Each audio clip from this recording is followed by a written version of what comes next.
Teste de mesa, teste funcional, teste de usabilidade. O que são testes e como os testes podem ajudar o desenvolvedor a fazer um trabalho de melhor qualidade. Tudo isso a gente vai ver na aula de hoje.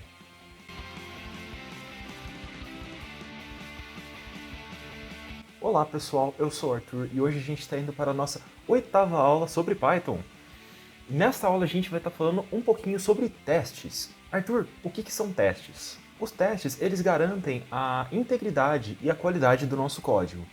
Apenas fazendo testes, o programador consegue saber onde que ele deve colocar um pouco mais de empenho, dedicar um pouco mais de tempo, corrigindo alguns erros que podem ter ficado para trás, ou simplesmente aprimorando o código, deixando ele melhor para o usuário.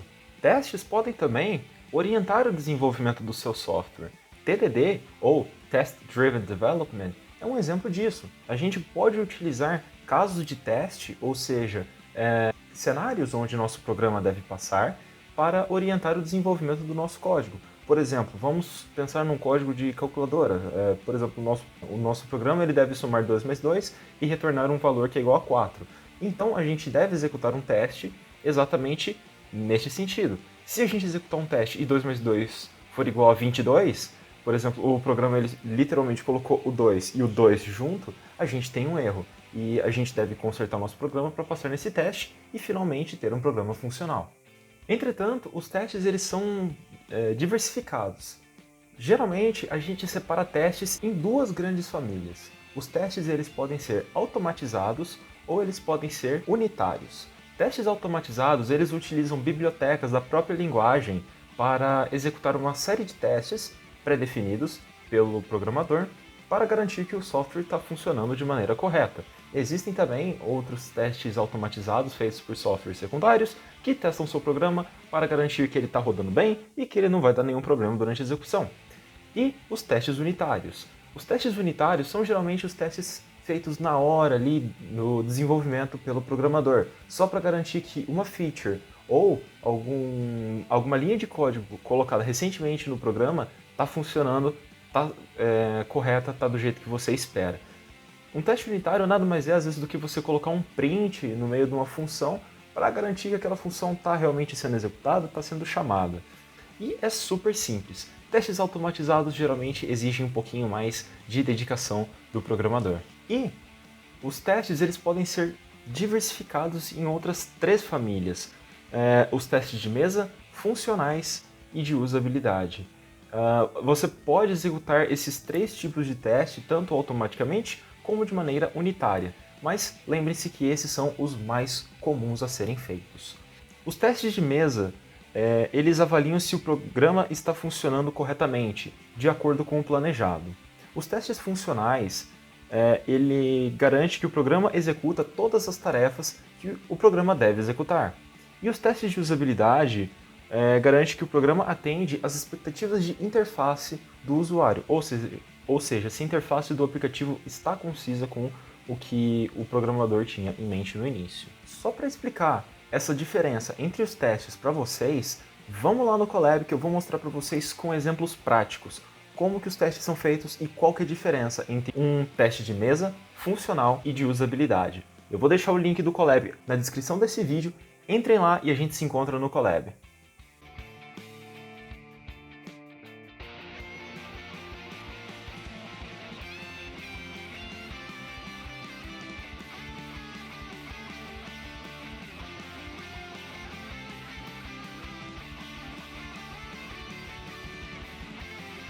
Então pessoal, agora estamos aqui no Colab e vamos para o nosso primeiro exercício, de teste de mesa. Neste primeiro exercício, o programa ele vai ter que retornar o item na 3ª posição do vetor lista de alunos. O terceiro item é 1, 2, 3, está aqui, ó, Arthur. Então a gente vai fazer a gente vai printar esta lista de usuários aqui. Vamos rodar e vamos ver. Fernando. Então a gente já tem o nosso primeiro problema aqui. Nosso programa está sendo executado, não temos nenhum erro, então, teoricamente, tudo funcionou de acordo. Mas, olha aqui, o programa retorna item na posição 3 do vetor lista de usuários, Arthur. Ele printou Fernando. Nós temos um problema. Se vocês se lembram, teste de mesa, vou até entrar aqui na apostila desta aula, aqui ó, teste de mesa, o programa funciona corretamente de acordo com o planejado. Não está funcionando de acordo com o planejado. O planejado era printar Arthur, foi printado Fernando. Então vamos quebrar esse código aqui, vamos ver o que está acontecendo de errado. A gente está printando lista de usuários 3. Teoricamente, Arthur, tá certo, porque, pô, posição 3. Arthur, por que ele não está printando isso? De novo, lembrando aquelas diversas aulas anteriores, nossa lista vai sempre começar do index 0. Então aqui, ó, essa primeira posição é index 0, a segunda posição é index 1 e a terceira posição é index 2. Então, a partir do momento que a gente coloca aqui index 3, ele tá pegando o próximo, a quarta casinha, porque está começando do 0, então esse aqui vira o quarto.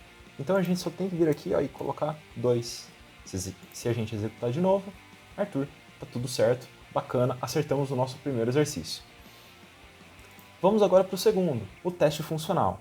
O programa deve conter, o programa deve contar quantos itens existem dentro de um vetor e printar esta quantidade.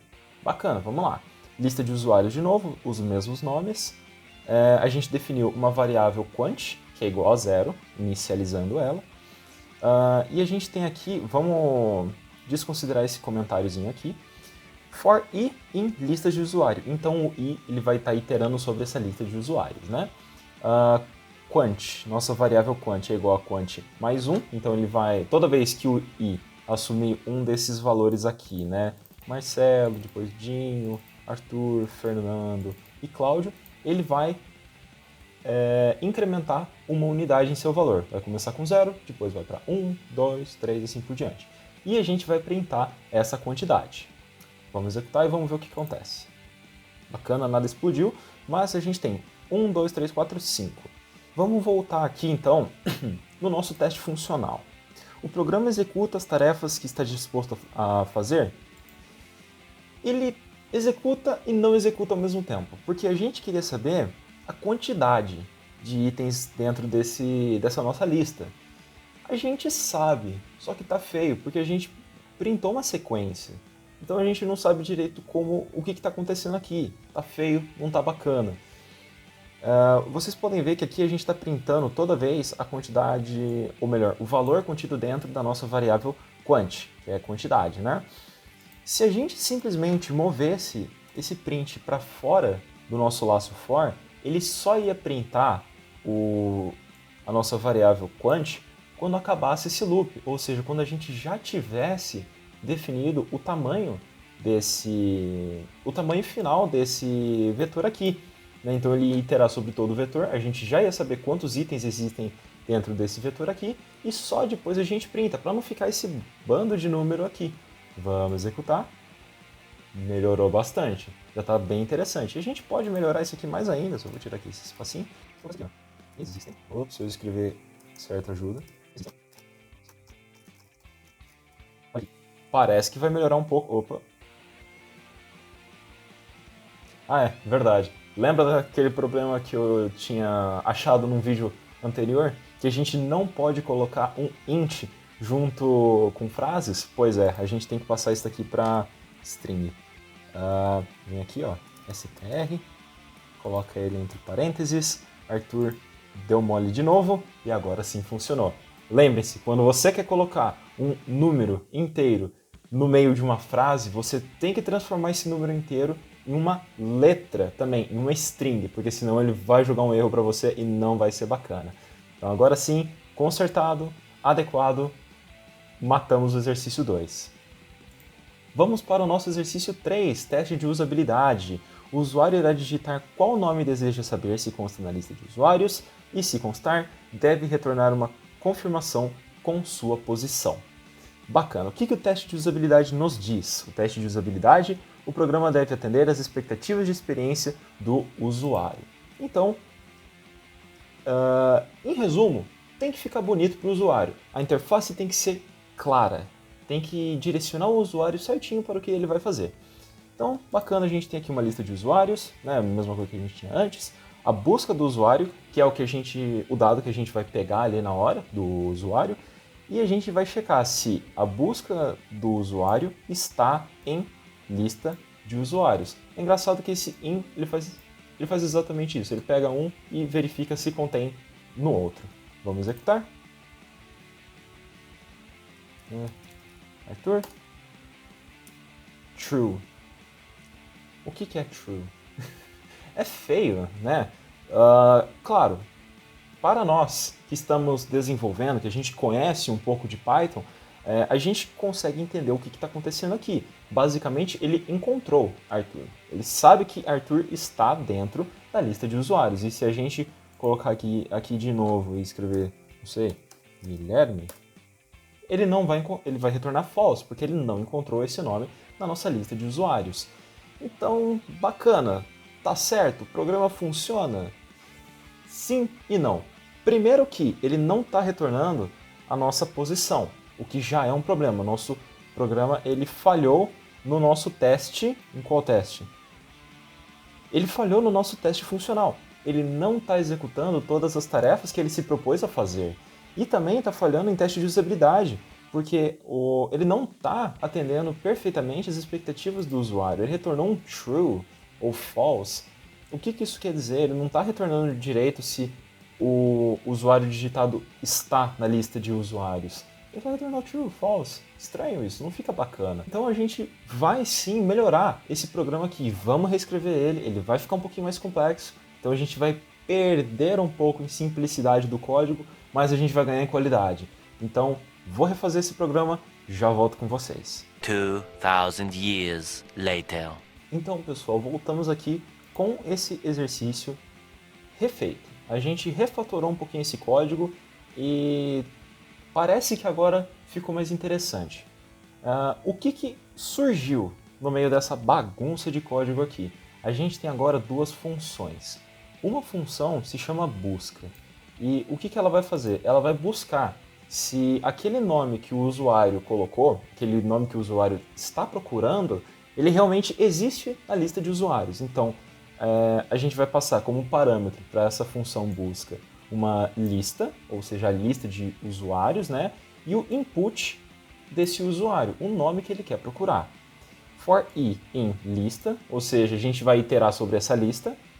Se i for igual a input.lower, ou seja, a gente vai tentar procurar esse valor do input na lista, né? E a gente está fazendo esse input.lower, que nada mais é do que a gente tornando todas as letras dentro desse input minúsculos, né? Para simplificar um pouco, né? A gente está até fazendo um tratamento de input do usuário, ou seja, se ele misturar letras maiúsculas com minúsculas, tanto faz, o código é capaz de transformar tudo em minúsculo para não dar nenhum problema, né?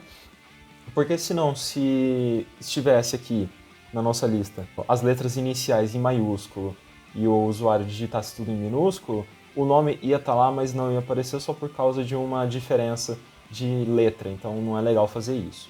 E aí, se constar, a gente vai retornar true. Bacana, excelente. E a gente definiu uma outra função chamada index, que a gente também vai passar a lista e o input. Index, ele vai pegar a posição desse nome. A gente tem uma variável chamada index, a gente vai pegar a lista de usuários e vai fazer .index e colocar o input dentro desse daqui. Só para mostrar para vocês, a estrutura dessa função index é nome da lista, né? Ou seja, no caso só uma lista, .index, que é o nome desse parâmetrozinho, e aqui o nosso parâmetro que a gente está buscando. Então ele vai procurar nessa lista por um parâmetro e vai retornar o index dele. Exatamente o que a gente está fazendo aqui, e novamente passando um lower só para deixar tudo em letra minúscula.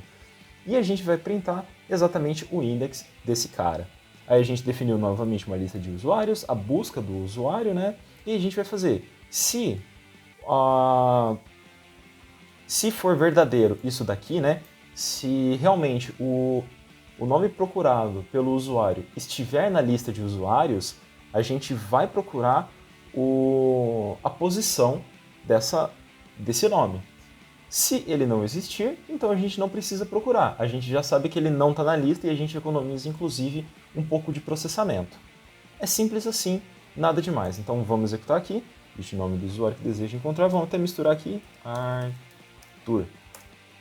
Arthur foi encontrado, está na posição 2. Maravilha, sensacional. E se eu tentar algum outro nome que não tem aqui? Por exemplo, que nome que não tem aqui? Jorge.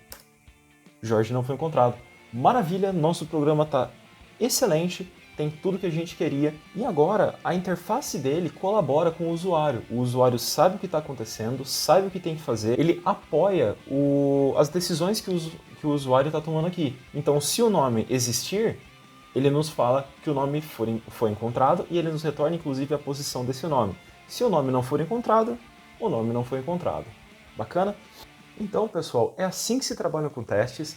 É bem simples, mas é um negócio fundamental na programação. Se você está programando em Python, Java, C, C++, o que for, testes são essenciais, você deve fazer testes. Você deve usar testes para garantir que seu programa está funcionando bem e não vai dar nenhum problema. E, óbvio, se ele se adequa ao que ele deveria fazer. Espero que vocês tenham gostado dessa aula. Se você gostou, deixa o joinha. Entra lá na nossa apostila que a gente deixou, inclusive, um exercício para vocês fazerem. É muito parecido com o que a gente fez aqui na aula e vai ajudar muito vocês a entenderem todos esses conceitos de teste. Vejo vocês na próxima aula e até mais. Tchau, tchau!